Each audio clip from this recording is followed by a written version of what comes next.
যেখানে সনাতন ধর্মে প্রতিটি শ্বাসই সাধনার অংশ হয়ে ওঠে, সেখানে 16টি সংস্কার শুধুমাত্র কোনো রীতি নয়, বরং আত্মার এক একটি যাত্রা পথ। আর এইসব সংস্কারের মধ্যে সবচেয়ে সূক্ষ্ম, সবচেয়ে প্রভাবশালী এবং সবচেয়ে প্রথম যে সংস্কার, তা হলো গর্ভ সংস্কার। এই সেই সংস্কার যা তখনই শুরু হয় যখন জীবনকে চোখে দেখা যায় না, কেবল চেতনার অনুভবে টের পাওয়া যায়। যখন আত্মা এখনো শরীর ধারণ করেনি, কিন্তু তার যাত্রা শুরু হয়ে গিয়েছে। সেই মুহূর্ত যখন কেউ কিছু মুখে বলছে না, কিন্তু সব কিছু শোনা যাচ্ছে। সেই নিঃশব্দ অথচ গভীর সময়, যখন মায়ের প্রতিটি অনুভব শিশু ভবিষ্যতের রূপ নির্মাণ করছেন। সেই অবস্থায় স্বয়ং ব্রহ্মা মায়ের ভাবনার মধ্যেই নিজের চিত্ররেখা অঙ্কন করছেন। ঋষিরা গর্ভকে কখনো শুধুই জীববিজ্ঞানের বিষয়ে ভাবেননি, তারা একে বলেছেন এক ব্রহ্মস্থান, এমন একটি পবিত্র স্থান যেখান থেকে যুগের দিক নির্ধারিত হয়। বেদের বাণী বলে, যথা গর্ভাং ধারয়তি মাতা তথা যুগাং সৃজতি, অর্থাৎ মায়ের ভাবনা যেমন হবে, যুগের সৃষ্টি তেমনই হবে। এই কারণেই কুন্তিমা যখন মন্ত্রের দ্বারা দেবতাদের আহ্বান করেছিলেন, তখন তিনি শুধুই দেব সন্তান আহ্বান করেননি, তিনি সেই গুণগুলিকেও আহ্বান করছিলেন যা আসন্ন যুগের প্রয়োজন ছিল। ধর্মের জন্য ধর্মরাজ যুধিষ্ঠির, শক্তির জন্য ভীম, জ্ঞানের জন্য অর্জুন। এটা কেবল কাকতালীয় নয়, এই সবই ছিল গর্ভ সংস্কারের প্রভাবে। মা কৌশল্যা যখন গর্ভবতী ছিলেন, তখন শুধু রাম জন্ম নেননি, মর্যাদার চিন্তাধারাও গর্ভে রূপ নিচ্ছিল। মা দেবকীর গর্ভে যখন শ্রীকৃষ্ণ আসেন, তখন সেটি শুধু অবতার নয়, যুগ যুগের চেতনার নবোদয় ছিল। তপস্বিনী মা অনসূয়া কেবল সতীত্ব ধারণ করেননি, বরং তপস্যার মাধ্যমে এমন এক পুত্রকে জন্ম দেন যিনি স্বয়ং ত্রিদেবের রূপ, দত্তাত্রেয়। আর যখন আমরা মহাভারতে অভিমন্যুর কথা শুনি, তখন স্মরণে আসে এক গর্ভস্থ শিশু কেবল শ্রবণের মাধ্যমে সেই শিক্ষা লাভ করেছিল যা তাকে যুদ্ধক্ষেত্রে বীর হিসেবে গড়ে তোলে। অভিমন্যু চক্রব্যূহে প্রবেশ করে এবং বীরগতি লাভ করে। কেন? কারণ মা সুভদ্রা মাঝপথে ঘুমিয়ে পড়েছিলেন। এটি কেবল একটি গল্প নয়, এটি এক সতর্কতা। গর্ভে যে জ্ঞান প্রদান করা হয় তা অসম্পূর্ণ হওয়া উচিত নয়। মার্কণ্ডেয় পুরাণে মদলাসার কথা বলা হয়েছে, যিনি গর্ভস্থ সন্তানদের গান গেয়ে উপদেশ দিতেন, শুদ্ধ অসি, বুদ্ধ অসি, নিরঞ্জন অসি। তাই তার সন্তানরা এক একজন করে হয়ে উঠেছিলেন জ্ঞানী, বৈরাগী ও তপস্বী। বিষ্ণু পুরাণে প্রহ্লাদের কথা আছে, তিনি রাক্ষসের ঘরে জন্ম নিয়েও বিষ্ণু ভক্ত হয়েছিলেন। কেন? কারণ তার মা গর্ভাবস্থায় নারদ মুনির সৎসঙ্গ লাভ করেছিলেন। এটি কোনো সাধারণ কথা নয়, এটি প্রমাণ করে যে পরিবেশ, সঙ্গ এবং শ্রবণ, এই তিনটির প্রভাব কত গভীর। তাই আজকের মা, যদিও তিনি কলিযুগে রয়েছেন, আমরা তার কাছে আশা করব না যে তিনি অনস্বয়া হবেন, কিন্তু চিন্তায় যেন অনস্বয়ার মতো হন। তার ভাবনায় করুণা, হৃদয়ে প্রেম এবং দিনচর্যায় যেন তপস্যা থাকে। যদি তিনি গীতা, ভাগবত, উপনিষদ, প্রাণায়াম ইত্যাদির শ্রবণ করেন, তাহলে তিনিও এক জীবন্ত গ্রন্থে পরিণত হন, আর তার গর্ভ হয় এক পাঠশালা। যখন তিনি নীরবতায় ঈশ্বরের স্মরণ করেন, তখন তার আত্মায় সৃষ্টি হয় এক দিব্য নাদ, যা পৌঁছে যায় শিশুর চেতন মন পর্যন্ত। শাস্ত্রে বলা হয়েছে, গর্ভস্থ যা শোনা হয় তা সারা জীবন অবচেতনে প্রতিধ্বনিত হয়। তাই গর্ভবতী নারীকে কখনোই ভয়, ক্রোধ, হিংসা বা চিন্তায় ঘেরা উচিত নয়, কারণ তিনি কেবল নিজের জন্য বাঁচছেন না, একটা যুগ তৈরি করছেন। তার প্রতিটি কথা মন্ত্র, প্রতিটি ভাবনা বেদ, প্রতিটি স্পর্শ তপস্যা। তিনি নিজের আচরণেই শিশুকে দিচ্ছেন সংস্কার, নিজের অনুভব থেকেই করাচ্ছেন আত্মার পরিচয়। যখন মা সূর্যের আলোয় ধ্যান করেন, প্রার্থনা করে রান্না করেন, নীরবতায় প্রেম অনুভব করেন, তখন তিনি আর সাধারণ নারী নন, তখন তিনি হয়ে ওঠেন সৃষ্টি সহযোগিনী, যেখানে ঈশ্বর নিজে সহচর হন। এই কারণেই আজ আমরা বলছি, আপনি এই ভিডিও শুনুন, কেবল তথ্য হিসেবে নয়, সাধনার ভাব নিয়ে শুনুন। কারণ যদি আপনি একটি মাত্র বাক্যও অন্তরে ধারণ করেন, আপনি বুঝে যাবেন আপনি কেবল মা নয়, আপনি একজন যুগ নির্মাতা। তাই আমরা অনুরোধ করি, এই পুরো শ্রবণকাল শান্ত থাকুন, গভীরভাবে শ্বাস নিন, প্রতিটি পংক্তিকে অনুভব করুন। কারণ যদি কখনো এই জ্ঞান মাঝপথে থেমে যায়, তাহলে তা অভিমন্যুর মতো পরিস্থিতি সৃষ্টি করতে পারে। একটি অসাধারণ আত্মা অসম্পূর্ণ জ্ঞানের কারণে বিপদে পড়তে পারে। তাই এই জ্ঞান কখনো অসম্পূর্ণ থাকা উচিত নয়, এটি পুরোপুরি হৃদয়ে ধারণ করতে হবে। এখন আপনি যদি প্রস্তুত হন, তাহলে শুনুন সেই অদ্ভুত গর্ভগীতা, আরও দুটি দিব্য পৌরাণিক কাহিনী, যা কেবল আপনাকে অনুপ্রেরণা দেবে না, বরং আপনাকে নিজের ভেতরের চেতনার সঙ্গে যুক্ত করবে। তাই হে মা, যখন তুমি মমতা ভরে দুহাত উঁচিয়ে নিজের উদরে রাখো, চোখ বন্ধ করে গভীর নিঃশ্বাস নাও, আর সেই আত্মাকে স্মরণ করো যে ঈশ্বরের আদেশে তোমার ভেতরে রূপ নিচ্ছে, তখন তুমি কেবল এক নারী নও, তুমি এক যুগের সৃষ্টিকর্ত্রী। আর যখন তুমি কোমল হাসি নিয়ে ভালোবাসার তরঙ্গ ভরা কণ্ঠে নিজের গর্ভস্থ সন্তানের উদ্দেশ্যে বলো, হে আমার সন্তান, আজ আমি তোমাকে সেই গর্ভগীতা শ্রবণ করাতে যাচ্ছি, যা কোনো সাধারণ গ্রন্থ নয়, বরং আত্মাকে রূপান্তরকারী শাশ্বত আলো, তখন তোমার সেই বাণী হয়ে ওঠে মন্ত্র, তোমার সেই স্পর্শ হয়ে ওঠে তপস্যা, আর সেই মুহূর্ত সত্যযুগের মতো পবিত্র। যখন তুমি বলো, হে আমার লাল, হে আমার সৃষ্টি, এই গর্ভগীতা শুনে তোমার অন্তরে জন্ম নেবে সেই তেজ, সেই বিবেক, সেই ধর্মবোধ এবং সেই চেতনা, যা তোমাকে কেবল এই জন্মেই নয়, আগামী জন্মগুলোতেও আলোর দিকে নিয়ে যাবে। তখন তোমার প্রতিটি শব্দ হয়ে ওঠে অমৃত, যা সন্তানের আত্মায় ধীরে ধীরে প্রবেশ করে। আর যখন তুমি প্রেম ভরে উচ্চারণ করো, বলো, জয় শ্রী রাধে কৃষ্ণ, তখন যেন স্বয়ং শ্রীকৃষ্ণ কমলের মতো গর্ভে প্রস্ফুটিত হন। এসো, এবার আমরা শ্রদ্ধা, ভক্তি ও নিঃশব্দতা সহকারে দিব্য গর্ভগীতা পাঠ শুরু করি, যা কেবল এক গ্রন্থ নয়, বরং এক দ্বার, আত্মজ্ঞানের দিকে, শুদ্ধ চেতনার দিকে, মুক্তির দিকে। গর্ভগীতা হল সেই দিব্য রহস্য যা শ্রীমদ্ ভগবদ্ গীতার হৃদয়ে গোপনে বিরাজমান। যেমন কোনো দীপক লৌয়ে আলো লুকিয়ে থাকে, যেমন কোনো মন্দির তার গর্ভগৃহে প্রতিমা লুকিয়ে রাখে, ঠিক তেমনি গর্ভগীতায় লুকানো সেই জ্ঞান যা জন্ম মৃত্যুর বন্ধন কাটিয়ে আত্মাকে মোক্ষের অধিকারী করে তোলে।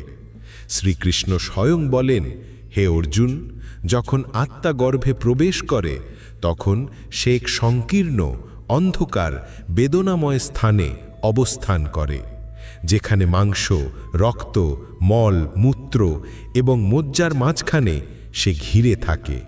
6 মাস পরে সে পুরোপুরি গঠিত হলে তাকে স্মরণ হয় নিজের পূর্বজন্ম, পাপ ও তপস্যার কথা।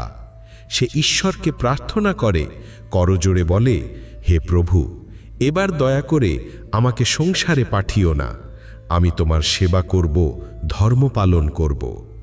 আমি আর কাউকে কষ্ট দেব না প্রভু, শুধু এবার আমাকে একটি সুযোগ দিন।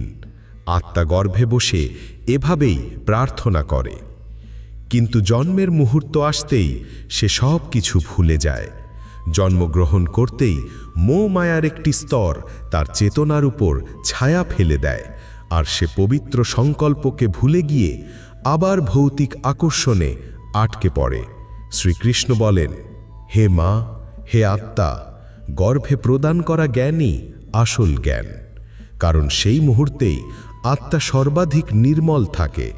সে তখন বাইরের কোনো প্রভাবের শিকার নয়, তার মধ্যে তখন কোনো অহংকারের ছায়াও নেই। সেই সময়ে যা কিছু মন্ত্র, ভাবনা বা শান্তি আত্মায় প্রবেশ করে, তা জীবনের দিশা নির্ধারণ করে দেয়। এই জন্য যে কোনো নারী যদি গর্ভগীতা শ্রদ্ধা সহকারে শ্রবণ করেন, তার উপর গভীরভাবে চিন্তন করেন এবং সেই ভাবনাগুলোকে নিজের অনুভবের সঙ্গে মিশিয়ে নেন, তাহলে তিনি কেবল নিজেকেই নয়, কেবল সন্তানকেই নয়, বরং পুরো বংশ ও সমাজকেও নিয়ে যান এক দিব্যতার পথে। গর্ভগীতা হল সেই চেতনা যা মায়ের হৃদয় থেকে গর্ভে প্রবাহিত হয়। এটি শুধুমাত্র রক্তের সঙ্গে নয়, বরং সংস্কারের মাধ্যমে শিশুর মধ্যে প্রবেশ করে। আর যখন এই গীতা সন্তানের ভিতরে প্রবেশ করে, তখন সে কেবল শরীর নয়, সে হয়ে ওঠে এক সংকল্প, এক যুগদূত, এক ধর্মবাহক। হে মা, এই গীতা কেবল জন্মের যন্ত্রণা বোঝায় না, এটি মৃত্যুর ভয় থেকেও মুক্তি দেয়। এটি শেখায় কর্মই জীবনের মূল চাকা। আত্মার লক্ষ্য কেবল সুখ নয়, আত্মার উদ্দেশ্য হল পবিত্রতা, সেবা এবং শেষ পর্যন্ত পরমাত্মায় লীন হওয়া। তাই আজ তুমি যখন এই গীতা শুনছ, মনে রেখো, তুমি কেবল শুনছ না, তুমি সৃষ্টি করছো। তুমি কেবল গ্রহণ করছো না, তুমি শক্তিকে আত্মার মধ্যে নামিয়ে আনছো। শ্রীকৃষ্ণের বাণী, যে আত্মা শ্রদ্ধা সহকারে গর্ভগীতার পাঠ বা শ্রবণ করে, সে আর কখনো গর্ভে ফিরে আসে না। তার জন্ম মৃত্যুর চক্র সমাপ্ত হয়। সেই আত্মা যে গর্ভে একসময় কেঁদেছিল, এবার সে হাসছে, কারণ সে জানে সে কে এবং সে কোথায় যাচ্ছে। এই গীতা শুধু তোমার শিশুকে সংস্কার প্রাপ্ত করে তোলে না, এটি তোমাকেও করে তোলে এক সাধিকা, এক ঋষি, এক আচার্য। কারণ মাতৃত্ব কেবল জন্মদান নয়, এটি এক তপস্যা। আর এই গর্ভগীতা সেই তপস্যার মন্ত্র। তখন অর্জুন জিজ্ঞেস করলেন, হে জনার্দন, পূর্বপুরুষদের অনেক সময় দেখা যায় তারা গৃহত্যাগ করে বনবাস নেন, মৌন ব্রত পালন করেন এবং তপস্যায় লিপ্ত হন আপনার ভক্তির জন্য। কিন্তু আজকের মানুষ তো গৃহস্থ জীবনেই আবদ্ধ, পরিবার, কর্তব্য, বন্ধনে জড়ানো। এমন মানুষ কিভাবে আপনার ভক্তি অর্জন করতে পারে? সে কিভাবে সাধনা করবে? সে কিভাবে সংসারের মোহ থেকে নিজেকে ছিন্ন করে মনকে নির্মল ও ভক্তিযুক্ত করতে পারে? তখন ভগবান শ্রীকৃষ্ণ মধুর হাসি দিয়ে বললেন, হে পার্থ, সাধনার পথ বনগমনে নয়, তা শুরু হয় অন্তঃকরণের বাণপৃষ্ঠ থেকে। যে মানুষ প্রতিটি কর্মকে ঈশ্বরের প্রতি নিবেদিত ভাবেন, যিনি গৃহে থেকেও মায়া থেকে মুক্ত, যিনি প্রতিদিনের আহারে কৃতজ্ঞতা প্রকাশ করেন, যিনি লাভ ক্ষতিতে স্থির থাকেন, তিনিই প্রকৃত সাধক। যিনি কর্ম করেন কিন্তু মনে অহংকার আনেন না, পরিবারকে পরমেশ্বরের সেবা মনে করে পালন করেন, তিনিই গৃহস্থ হয়েও সন্ন্যাসী, তিনিই আমার প্রিয় ভক্ত। হে অর্জুন, যে মানুষ দিন শুরু করে ঈশ্বর স্মরণে, যিনি আহারের আগে প্রার্থনা করেন, যিনি নিজের সন্তানের মস্তকে হাত রেখে ভালোবাসায় গীতার শ্লোক শোনান, যেন সেই মুহূর্তেই শুরু হয় তার সাধনা। ভক্তি মন্দিরে নয়, ভক্তির হৃদয়ে বিকশিত হয়। যখন এক মা নিজের গর্ভে বেড়ে ওঠা আত্মাকে ভালোবাসা, জ্ঞান ও শ্রদ্ধার সংস্কার দেন, তখন তিনিও তপস্বিনী হয়ে ওঠেন। তার গর্ভ তখন জন্ম দেয় একটি যুগকে। শ্রীকৃষ্ণ বলেন, হ্যাঁ পার্থ, যখন আত্মা গর্ভে প্রবেশ করে, সে থাকে স্মৃতির আলোর মধ্যে। মাংস আর রক্তে ঘেরা সেই সংকীর্ণ গুহার মতন গর্ভে বসে সে দেখে নিজের সমস্ত পূর্বকর্ম। তার চোখে থাকে অনুতাপ, তার চেতনা প্রার্থনা করে, হে প্রভু, দয়া করে এবার আমাকে মুক্ত করুন। আমি ধর্মে চলব, অধর্ম ত্যাগ করব, কাউকে কষ্ট দেব না, আর একবার সুযোগ দিন। কিন্তু যেমন যেমন জন্মের মুহূর্ত এগিয়ে আসে, তেমন তেমন তার মস্তিষ্ক গঠিত হয় আর সে সব ভুলে যায়। জন্মগ্রহণ করেই আবার মোহের জালে জড়িয়ে পড়ে। হে অর্জুন, মানব জন্ম খুবই দুর্লভ। যে আত্মা ভাবে সময় এলে আমি নিজেকে সংশোধন করব, সে ভুলের মধ্যে আছে, কারণ সময় কারোর জন্য অপেক্ষা করে না। তাই গর্ভকালই হল সেই পবিত্র মুহূর্ত যখন আত্মা সবচেয়ে নরম, বিশুদ্ধ এবং গ্রহণক্ষম থাকে। সেই সময়ে যে সংস্কারগুলি প্রদান করা হয়, তাই হয়ে ওঠে তার সারা জীবনের চরিত্র।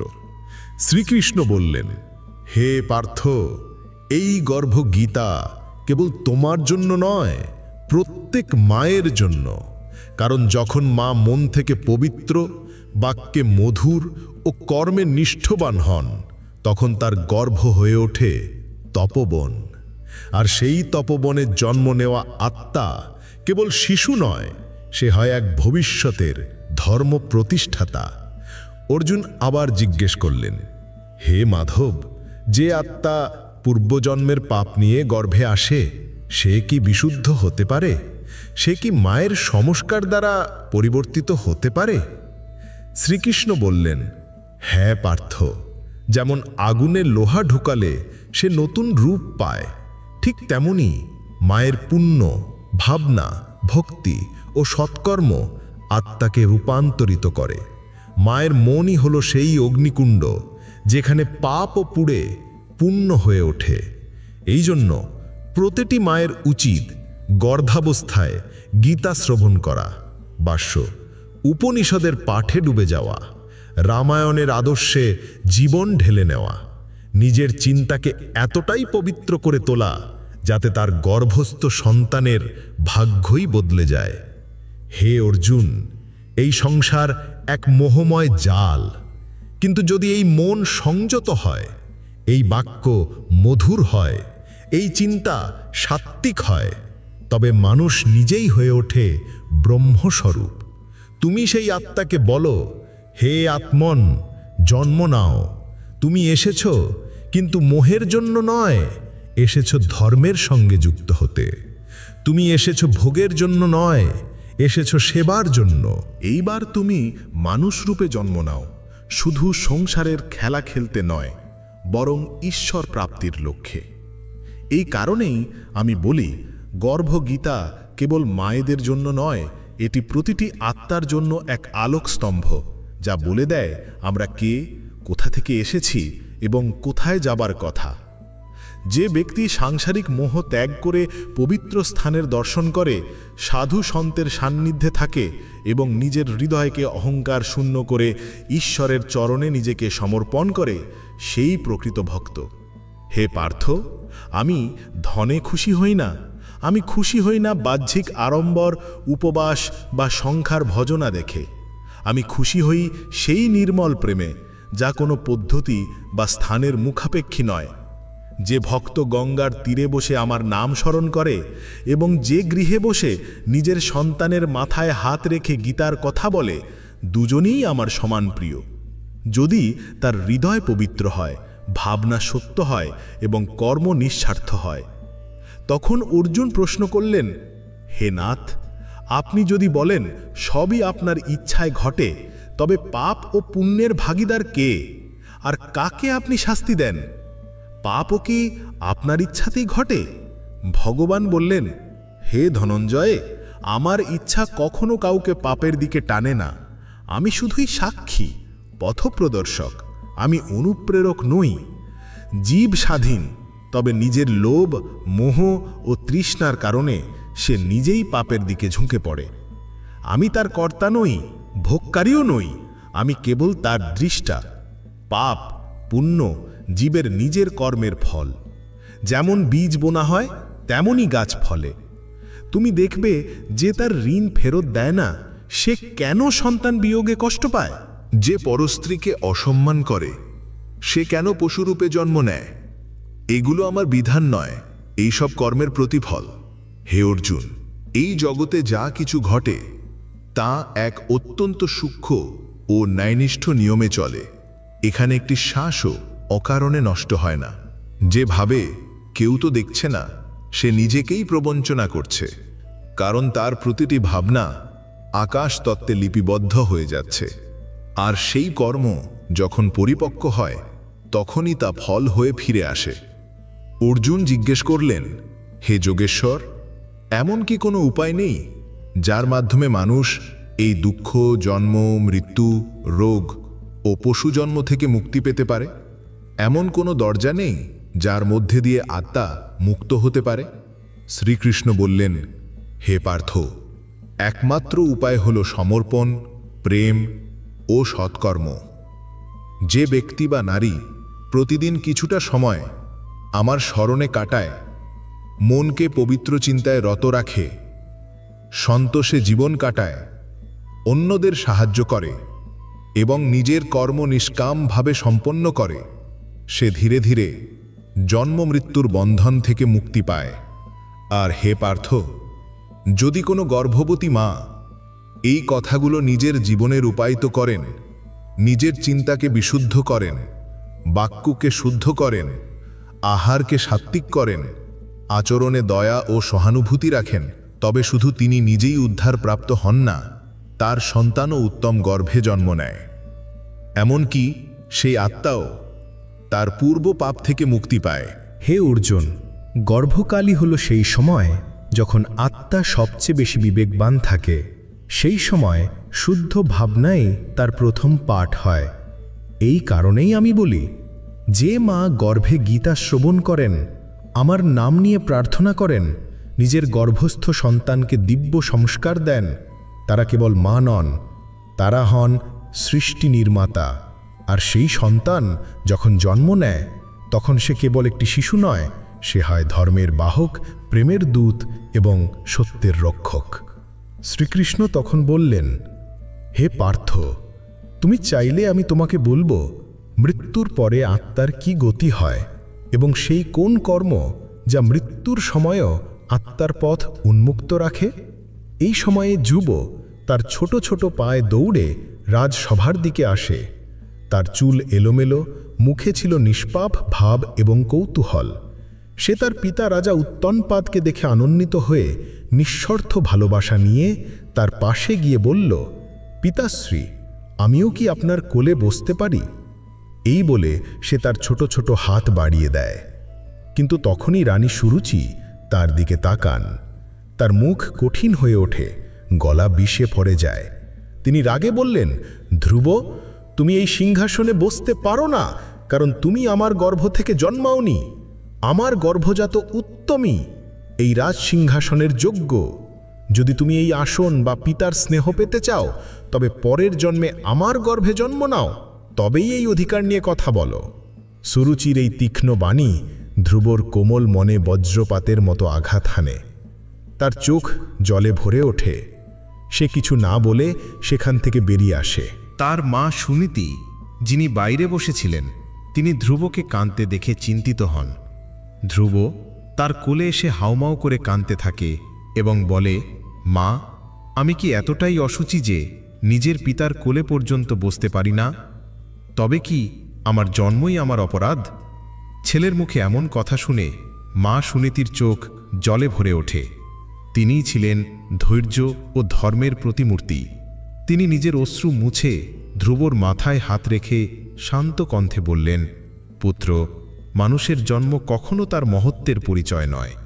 জীবনের শ্রেষ্ঠতা নির্ভর করে তার কর্ম ও ভক্তির উপর। যদি কারোর স্থান চাও, তাহলে এমন পুণ্য করো, এমন ভক্তি করো, যাতে স্বয়ং ভগবান তোমাকে নিজের কোলে স্থান দেন। ধ্রুব চোখ বন্ধ করল এবং এক দৃঢ় ও গুরুগম্ভীর কণ্ঠে বলল, মা, আমি এমন এক আসনে বসব যেখান থেকে কেউ মামাকে নামাতে পারবে না। আমি ভগবান নারায়ণের কোল চাই। এই বলে এক ক্ষুদ্র শিশু একা কোনো ভয় না পেয়ে ঈশ্বরকে পাওয়ার তপস্যায় বেরিয়ে পড়ল হিমালয়ের উদ্দেশ্যে। পথে তার সঙ্গে দেখা হয় দেবর্ষি নারদের। তিনি তাকে থামাতে চেষ্টা করেন, কিন্তু ধ্রুবর দৃঢ় সংকল্প দেখে মুগ্ধ হন। তিনি ধ্রুবকে দেন ভগবান নারায়ণের মহামন্ত্র, ওম নমো ভগবতে বাসুদেবায়। সেই মন্ত্র জপ করতে করতে ধ্রুব প্রবেশ করে তপস্যার গভীরে। সে না আহার করে, না জল পান করে, শুধু ভগবানের ধ্যানে মগ্ন থাকে।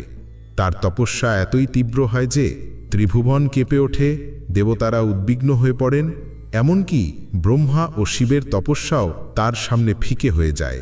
অবশেষে স্বয়ং ভগবান বিষ্ণু প্রকাশ হন, 4 ভুজাযুক্ত, হাতে শঙ্খ, চক্র, গদা ও পদ্ম। তার আলোকময় রূপ দেখে ধ্রুবর চোখে জল আসে। সে তার চরণে লুটিয়ে পড়ে বলে, প্রভু, আমাকে এমন এক স্থান দিন যেখান থেকে আমাকে কেউ অপসরণ করতে না পারে। ভগবান হেসে বলেন, হে ধ্রুব, তুমি থাকবে আকাশে এক অমর তারা হিসাবে। সমস্ত গ্রহ নক্ষত্র তোমায় নতজানু হবে, তোমার নাম স্মরণে থাকবে চিরকাল। এভাবেই আকাশে ধ্রুবতারা হয়ে ওঠে অচঞ্চল। হে জননীগণ, এই কাহিনী শুধুই পৌরাণিক অনুপ্রেরণা নয়, এটি এক দিব্যি উদাহরণ যা বোঝায় এক মায়ের বাক্য, তার ধৈর্য, তার ধর্মপথের আদর্শ এবং এক শিশুর সংকল্প কি অসাধ্য সাধন করতে পারে। এই জন্য যখন আপনি গর্ভাবস্থায় আপনার শিশুকে এমন গল্প শোনান, তখন আপনি কেবল বিনোদন দিচ্ছেন না, আপনি এক মহান আত্মাকে সংস্কার দিচ্ছেন, যে ভবিষ্যতের যুগকে দিশা দেখাতে পারে। যেমন ধ্রুব একদিন সেই শব্দ শুনল, নারায়ণ নারায়ণ, আর তার থেমে যাওয়া শ্বাস পুনরায় চলতে শুরু করল। সে কাঁপতে থাকা চোখে চারপাশে তাকায়। তার সামনে দাঁড়িয়ে একজন দিব্য আভাযুক্ত ঋষি, গায়ে কম্বল, হাতে বীণা, কপালে তিলক, মুখে দিব্য হাসি। তিনি ছিলেন দেবর্ষি নারদ, একজন ভগবানের দূত, পথ প্রদর্শক, তপস্বীদের প্রেরণা।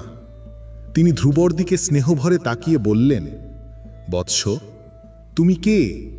এই ভয়ানক অরণ্যে একা কেন এসেছ? ধ্রুব হাত জোর করে জবাব দিল, হে মুনিবর, আমি ধ্রুব, রাজা উত্তানপাদী পুত্র। আমার সৎ মাতা আমাকে অপমান করেছেন। তিনি বলেছেন আমি পিতার কোল পাওয়ার যোগ্য নই। তাই আমি এখন সেই কোল চাই যেখান থেকে কেউ আমাকে সরাতে পারবে না। আমি ভগবান নারায়ণের কোল চাই। এই কথা শুনে নারদের চোখে করুণার জ্যোতি ছড়িয়ে পড়ে। তিনি তার মাথায় হাত রেখে বললেন, বৎস, এই সংকল্প তো মহাপুরুষদের মাঝেও দুর্লভ। তুমি এখনো শিশু, তবু তোমার এই ইচ্ছা এত মহান, তা দেখে আমার হৃদয় আনন্দে ভরে গেছে। কিন্তু শোনো, এই পথ সহজ নয়। এই অরণ্য ভয়ানক। এখানে হিংস্র জন্তু আছে, ভয়ঙ্কর সাপ আছে, আছে ক্ষুধা, তৃষ্ণা ও একাকিত্ব। তুমি কি এতে ভয় পাবে না? তখন ধ্রুব অতল সাহসে ভরা কণ্ঠে বলল, মুনিবর, যখন আমার মন অপমানের বিষে পুড়ছিল তখন তো আমি ভয় পাইনি। তাহলে এখন যখন আমার আত্মা ঈশ্বরকে পেতে বেরিয়েছে, আমি কেন ভয় পাব? আমি আর থামব না। ধ্রুবর এই কথা শুনে নারদ মুনি হেসে বললেন, হে বালক, তুমি কোনো সাধারণ আত্মা নও। তোমার আত্মা পূর্বজন্মের পুণ্যে শোভিত। এই জন্যই তুমি আজ এই পথ পেয়েছ। শোনো, আমি তোমাকে সেই মন্ত্র দেব যা স্বয়ং ঈশ্বরকে আকর্ষণ করে। ওম নমো ভগবতে বাসুদেবায়। এই সেই মন্ত্র যার জপে তুমি শ্রীহরিকে প্রাপ্ত হবে।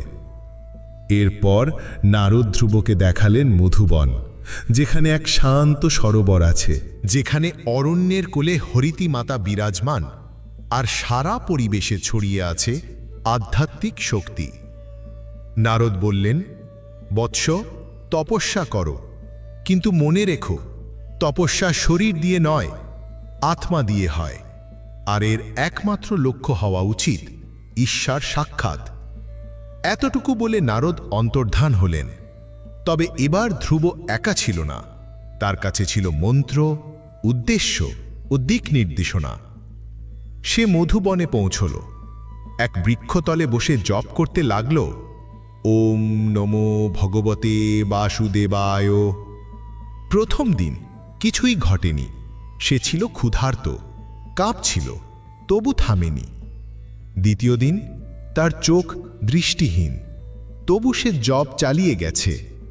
তৃতীয় দিনে তার দেহ হাড় পর্যন্ত পুড়ছিল, কিন্তু মন ছিল অটল। চতুর্থ দিনে তার চেতনা শুরু করল বিস্তৃত হতে। পঞ্চম দিনে যখন দেবতারা দেখলেন এই শিশু কোনো স্বার্থ ছাড়াই তপস্যা করছে, তারা চমকে উঠলেন। ইন্দ্র ভীত হলেন, অন্যান্য দেবতারা ধ্যান করলেন। ব্রহ্মা হেসে বললেন, আহাহা, এক শিশু ঈশ্বর প্রাপ্তির পথে চলেছে এবং সে সফল হবে। মাস কেটে গেল, ধ্রুব খামার, জল তো দূরের কথা, বাতাস পর্যন্ত ত্যাগ করে দিয়েছিল। সে তখন শুধু মন্ত্রে বেঁচেছিল। এবং একদিন যখন ধ্রুবর তপস্যার চরণে পৌঁছল, তখন গোটা বিশ্ব কেঁপে উঠল। ভগবান নারায়ণ স্বয়ং বৈকুণ্ঠ থেকে আবির্ভূত হলেন, 4 হাতে শঙ্খ, চক্র, গদা ও পদ্ম শোভিত, চোখে করুণা, মুখে দ্যুতি। তাকে সামনে পেয়ে ধ্রুবের চোখ ছিল বন্ধ, কিন্তু হৃদয়ের স্পন্দন থেমে গিয়েছিল। ভগবান তার মাথায় হাত রেখে বললেন, বৎস, চোখ খুলো, তোমার তপস্যা সফল হয়েছে। ধ্রুব চোখ খুলে দেখল, যে কুল পাওয়ার আশায় সে ঘর ছেড়েছিল, আজ সে সেই কোলেই পৌঁছে গেছে। ভগবান তাকে তুলে নিয়ে কোলে বসালেন আর বললেন, হে ধ্রুব, তুমি আজ অচল ভক্তির প্রতীক হয়েছ। এই জন্য আমি তোমাকে দেব অচঞ্চল স্থান, ত্রিলোকে যা অপরিবর্তনীয় থাকবে।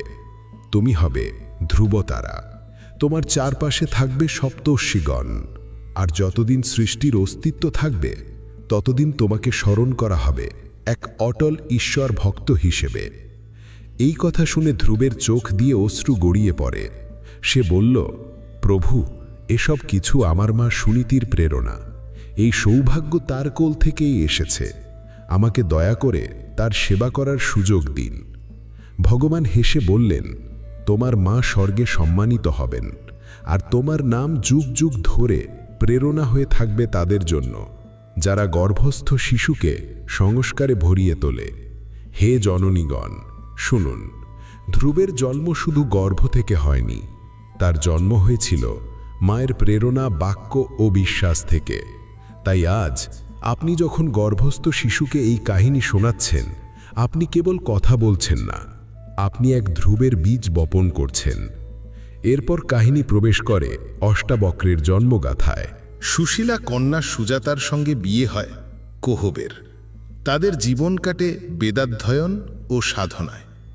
সুজাতা গর্ভবতী হলে কোহদ দিনরাত বেদচর্চায় মগ্ন থাকতেন। যখনই তিনি মন্ত্র পাঠ করতেন, তখন গর্ভস্থ সন্তান সজাগ হয়ে উঠত। কিন্তু বারবার যখন পিতার মুখে কোনো মন্ত্র বা শ্লোক ভুল উচ্চারিত হতো, তখন সেই গর্ভস্থ সন্তান গর্ভ থেকেই বলে উঠত, পিতাশ্রী, মন্ত্রীর উচ্চারণ এইভাবে নয়, এইভাবে বলা উচিত। কোহদের মনে তখন প্রশ্ন জাগে, এই গর্ভস্থ আত্মা কে যে বারবার আমার জ্ঞানকে প্রশ্ন করছে? একদিন রাগে তিনি বলে ফেলেন, ওহে গর্ভস্থ শিশু, যেহেতু তোর মধ্যে এত জ্ঞান আছে, তাহলে জন্মের পর তোর শরীর হোক 8টি স্থানে বাঁকা, যাতে তোর অহংকার ভেঙে যায়। আর ঠিক সেটাই হলো। শিশুটি জন্ম নিল 8টি স্থানে বিকৃত শরীর নিয়ে, আর তাই তার নাম হলো অষ্টাবক্র। কিন্তু এই বিকলাঙ্গতা কোনোদিন অষ্টাবক্রের প্রতিভাকে আটকাতে পারেনি, তার বাকশক্তিকেও ক্ষীণ করেনি। সে মায়ের সঙ্গে শাস্ত্র ও বেদ অধ্যয়ন করতে থাকে। মাত্র 12 বছর বয়সে সে এক পূর্ণ বেদজ্ঞ ও তত্ত্বজ্ঞানী হয়ে ওঠে। তখন সে জানতে পারে তার পিতা কোহদ একবার মিথিলার রাজসভায় শাস্ত্রার্থে পরাজিত হয়ে বন্দী হয়েছেন। এ কথা শোনার পর অষ্টাবক্র মায়ের অনুমতি নিয়ে মিথিলার পথে রওনা হয়। তার শরীর ছিল বক্র, কিন্তু মনে ছিল অগ্নিসম তেজ। হৃদয়ে ছিল পিতার সম্মান ফেরানোর আগুন, মুখে ছিল দৃঢ় সংকল্প। মিথিলায় পৌঁছে প্রবেশপথে দ্বাররক্ষীরা তাকে উপহাস করল, এই বিকৃত শরীরের ছেলে রাজসভায় যাবে? কিন্তু রাজা জনক ছিলেন এক জ্ঞানী ও তত্ত্বদর্শী।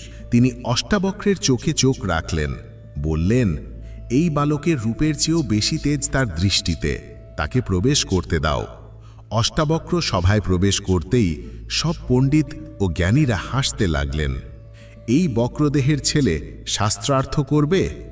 অষ্টাবক্র ধৈর্য রেখে হেসে বললেন, হে জ্ঞানীগণ, এই সভা কি জ্ঞানের নাকি শুধু চামড়ার? যদি কেউ শরীর দেখতে চায় তাহলে সে চলে যাক মাংস বিক্রেতার কাছে, কিন্তু যদি কেউ আত্মার দীপ্তি দেখতে চায় তবে সে আমার শব্দ শুনুক। এই বাক্য শুনেই পুরো সভা স্তব্ধ হয়ে যায়। রাজা জনক বললেন, হে বালক, তুমি কে? তোমার এই বুদ্ধি তো অসাধারণ।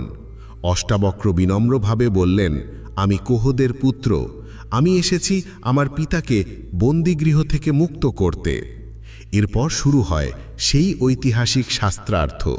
একের পর এক প্রশ্ন, যুক্তি, বেদের মূল সূত্র, উপনিষদের ব্যাখ্যা, ব্রহ্মের ধারণা, আত্মা ও মায়ার পার্থক্য।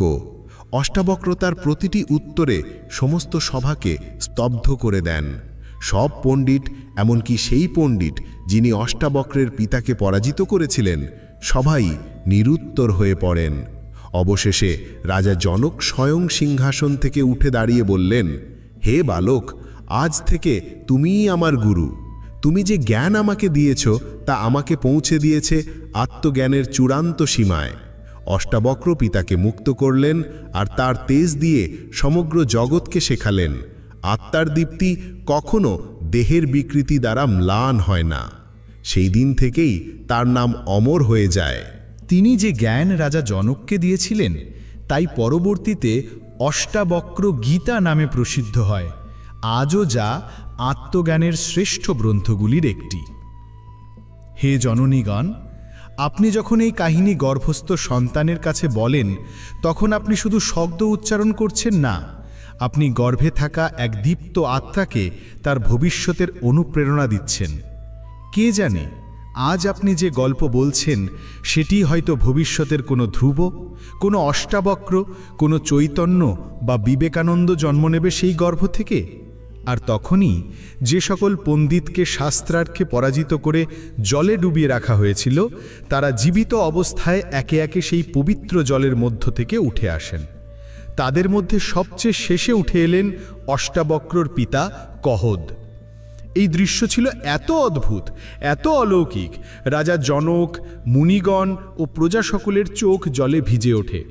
কহদ তার ছেলেকে দেখে ভালোবাসা, গর্ব ও অনুশোচনায় পূর্ণ চোখে তার কাছে এগিয়ে এসে বলেন, বৎস, তুমি শুধু আমার সন্তান নও, তুমি সেই জ্ঞানের দীপ্তি যা অন্ধকারের মধ্যেও নিজের পথ খুঁজে পায়। আমি তোমাকে গর্ভে থাকতে তর্ক করার অপরাধে অভিশাপ দিয়েছিলাম, কিন্তু আজ বুঝলাম সেই তর্কই একদিন সত্যের প্রতিষ্ঠা ঘটাবে। তোমার উপর আমি গর্বিত। সমগ্র সভায় উপস্থিত মুনি, পণ্ডিত ও রাজপুরুষেরা অষ্টাবক্রর জ্ঞান ও বাকশক্তির প্রশংসায় হাততালি দিতে থাকেন। রাজা জনক নিজে তার আসন থেকে নেমে এসে অষ্টাবক্রর পায়ে প্রণাম করে বলেন, হে মহাত্মা, তোমার জ্ঞান ও তেজ তোমার দেহের বিকৃতি থেকেও অনেক বেশি সোজা, নির্মল এবং চিরন্তন। আজ থেকে আমি তোমাকে আমার গুরু বলে মান্য করি। দয়া করে আমাকে সেই আত্মা ও ব্রহ্মের রহস্য বলো, যা জানতে পারলে জীবনের সমস্ত প্রশ্ন শান্ত হয়ে যায়। এইভাবেই শুরু হয় অষ্টাবক্র ও রাজা জনকের মাঝে সেই মহান সংলাপ, যা পরবর্তীকালে অষ্টাবক্র গীতা নামে আত্মজ্ঞান ও মুক্তির পথে চিরন্তন আলোকস্তম্ভ হয়ে ওঠে। এই গ্রন্থ শুধু একটি শাস্ত্র নয়, এটি আত্মার মুক্তির ঘোষণা। এটি শেখায় দেহের রূপ মায়িক, আত্মার রূপ শুদ্ধ সত্য। এই জ্ঞান গর্ভস্থ চেতনার জন্য অশেষ কল্যাণকারী, কারণ এটি শেখায় তুমি কেবল শরীর নও, তুমি এক দিব্য আত্মা। তোমার পরিচয় হয় না তোমার দেহ দিয়ে, তোমার বংশ দিয়ে। তোমার পরিচয় হয় তোমার কর্মে, তোমার চেতনায়, তোমার জিজ্ঞাসায়। হে মাতৃশক্তি, তুমি যখন অষ্টাবক্রের এই কাহিনী গর্ভস্থ শিশুকে শোনাও, তখন তুমি কেবল একটি কাহিনী বলছো না, তুমি চেতনা জগতে একটি বীজ বপন করছো, যে বীজ তাকে প্রতিটি অপমান, প্রতিটি কষ্ট, প্রতিটি বাধার সামনে আত্মবলের সাথে দাঁড়ানোর শক্তি দেবে। এমন শিশু কখনো হার মানে না। সে যদি শরীরগতভাবে বিকলাঙ্গ হয়, তবু আত্মজ্ঞানের বলেই সে সমগ্র জগৎকে আলোকিত করে। অষ্টাবক্র আবেগ ভরে তার পিতার কাছে অনুরোধ করলেন, চলুন ফিরে চলি আমাদের আশ্রমে, আপনার কর্তব্য সম্পন্ন হয়েছে। এদিকে রাজা জনক অষ্টাবক্রের ঐশ্বরিক জ্ঞান, দীপ্ত যুক্তি এবং আত্মিক দৃষ্টিভঙ্গি দেখে এতটাই মুগ্ধ হয়ে যান, তিনি তাকে নিজের আধ্যাত্মিক গুরু হিসেবে গ্রহণ করেন এবং জীবনভর তার কাছ থেকে ব্রহ্মজ্ঞান অর্জন করেন। সেই মহান সংলাপই কালক্রমে পরিচিত হয় অষ্টাবক্র গীতা নামে, যেখানে আত্মা, ব্রহ্ম, মুক্তি এবং অদ্বৈত দর্শনের সূক্ষ্ম ও সর্বোচ্চ রহস্য উদ্ঘাটিত হয়েছে। এই গ্রন্থ শুধুই শাস্ত্র নয়, এটি হলো আত্মজ্ঞানের জীবন্ত আলো। এটি ভগবদ্গীতার পর সবচেয়ে প্রভাবশালী দর্শন বলে গণ্য হয়। এই সমগ্র কাহিনী আমাদের এক অমূল্য শিক্ষা দেয়। একটি শিশুর ব্যক্তিত্ব কেবল জন্মের পর গঠিত হয় না, বরং সেটি তো মায়ের গর্ভেই গঠিত হতে থাকে। অষ্টাবক্র আমাদের সামনে এর প্রমাণ। মা সুজাতা যেভাবে গর্ভে থেকেও শাস্ত্রের শ্রবণ, শুদ্ধ চিন্তা এবং মানসিক বিশুদ্ধতা বজায় রেখেছিলেন, তিনি শুধুমাত্র এক জ্ঞানী সন্তান জন্ম দেননি, বরং এমন এক আত্মাকে জন্ম দেন যিনি যুগের পর যুগ পর্যন্ত পূজিত হবেন। যদিও পিতার অভিশাপে তার দেহ হয়েছিল বক্র, তবুও তার জ্ঞান ছিল সরাসরি, দীপ্ত এবং অপ্রতিরোধ্য। আজও তার শিক্ষার ধ্বনি বিশ্বকে শেখায়, আত্মার পরিচয় শরীর দিয়ে হয় না। এই জন্যই আমরা সমস্ত মায়েদের কাছে হৃদয় থেকে প্রার্থনা করি, গর্ভকালকে কেবল একটি শারীরিক প্রক্রিয়া মনে করবেন না। এটি হলো এক আধ্যাত্মিক নির্মাণের সর্বোচ্চ সাধনা, যেখানে কেবল পুষ্টিকর আহার নয়, বরং সাত্ত্বিক চিন্তা, মধুর বাক্য, সাধু সঙ্গ, শাস্ত্র শ্রবণ এবং মন ও আত্মার শুদ্ধতা, এই সবই সেই অমৃত যা দিয়ে জন্ম হয় দিব্য সন্ততির। আপনি যদি চান আপনার সন্তান হোক ধর্মনিষ্ঠ, দীপ্ত, সাহসী ও জ্ঞানবান, তবে গর্ভ সংস্কারকে শুধু এক প্রথা নয়, নিজের জীবনের এক তপস্যা করে তুলুন। কারণ এই সময়েই মা হয়ে ওঠেন ব্রহ্মা স্বয়ং, যিনি নিজের চিন্তায় লেখেন সন্তানের ভাগ্যের রেখা। আর যদি এই কাহিনী আপনার হৃদয় ছুঁয়ে যায়, আপনার আত্মার মধ্যে কোনো স্মরণ, স্পন্দন বা বোধ জাগায়, তবে কমেন্টে শুধু একটি বাক্য লিখুন, আমি আমার গর্ভে একটি যুগ ধারণ করছি। কারণ এই একটি বাক্য কেবল আপনার জন্য নয়, এটি আরও কোনো মার জীবনে আলো জ্বালাতে পারে, যিনি হয়তো এখনও অন্ধকারে একা আর কোনো এক দ্বীপের খোঁজে রয়েছেন। আপনার এই একটি মন্তব্য আমাদেরকে উৎসাহ দেবে আরও গভীরভাবে গবেষণা করে এমন জ্ঞানভিত্তিক হৃদয়স্পর্শী ভিডিও আনতে। এটি আমাদের বোঝাবে আমাদের কণ্ঠ আপনার কানে নয়, আপনার আত্মা পর্যন্ত পৌঁছেছে। আর আপনি যদি চান এই জ্ঞান প্রত্যেক মায়ের কাছে পৌঁছাক, তবে এই ভিডিওটি যতটা সম্ভব শেয়ার করুন। প্রিয় মাতৃশক্তি, আপনি যখন গর্ভস্থ সন্তানের কানে এই পবিত্র কাহিনীগুলি পৌঁছে দেন, আপনি কেবল একটি গল্প বলছেন না, আপনি একটি আত্মার বীজে জ্ঞান, ভক্তি আর শক্তির জল ঢালছেন। এই বীজ একদিন অষ্টাবক্রের মতো আলো ছড়াবে, ধ্রুবের মতো অটল হবে এবং ভগবানের স্নেহধন্য হবে।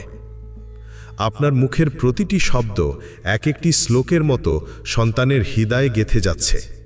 তাই যদি এই কাহিনী আপনার হৃদয়ে ছুঁয়েছে, তবে আজ নিজেই একটি সংকল্প করুন, আমি আমার গর্ভে কেবল একটি সন্তান নয়, একটি যুগকে ধারণ করছি। এই বাক্যটি শুধু আপনার অভিজ্ঞতা নয়, এটি হবে একটি প্রদীপ যেটা অন্য কোনো মায়ের আধারে আলো জ্বালাবে। এই ভিডিওটি শেয়ার করুন, যেন প্রত্যেক মা বুঝতে পারে গর্ভ শুধু প্রাণের উৎস নয়, এটি ভবিষ্যতের চরিত্র গঠনের প্রকৃত মন্দির। কমেন্ট করুন আপনার অনুভূতি আর আমাদের সাথে থাকুন, কারণ এই যাত্রায় আমরা গল্প বলছি না, আমরা প্রতিটি মায়ের আত্মা থেকে শুনছি।